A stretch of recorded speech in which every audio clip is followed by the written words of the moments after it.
Bonjour à toutes et à tous. Dans cette vidéo, nous allons vous présenter une solution pour assombrir vos photos et vos vidéos de manière à prendre des photos en pause très longue ou à pouvoir filmer des vidéos à pleine ouverture en été en extérieur. Donc sans plus attendre, c'est parti pour la vidéo.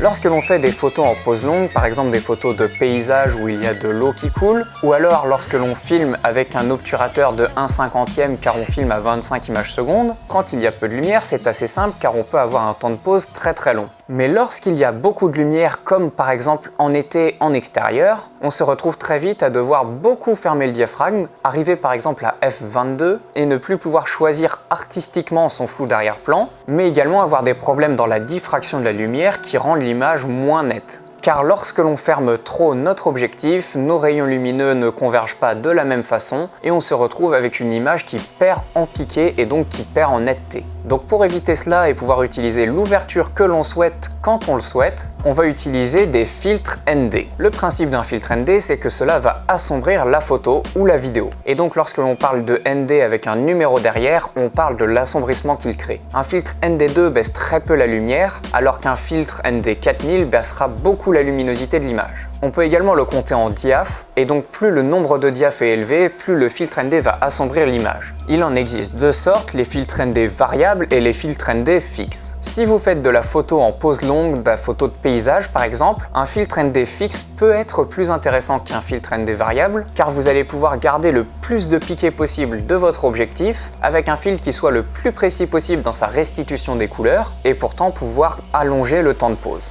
La particularité des filtres variables, c'est que lorsque l'on tourne l'objectif, on peut aller de plus sombre à moins sombre. Par exemple, celui-ci permet d'aller de ND2 à ND400. En vidéo, il sera donc plus intéressant de prendre un filtre ND variable, car sur une configuration classique, on va se retrouver avec un temps de pause de 1 sur 2 fois la fréquence d'image, et donc on ne pourra pas réellement choisir son temps de pause pour avoir le flou de mouvement voulu. Pour compenser cela, on va utiliser des filtres ND variables qui nous permettent de nous adapter à la luminosité de la scène, et de cette façon-là, on pourra garder le temps de pause, l'ouverture et avoir des isobas, et en même temps toujours avoir la même luminosité sur l'image, même si la luminosité de la scène n'est pas toujours équivalente. Voilà, on espère que cette vidéo vous aura été utile. On vous dit à demain pour une prochaine astuce. Bonne journée à toutes et à tous.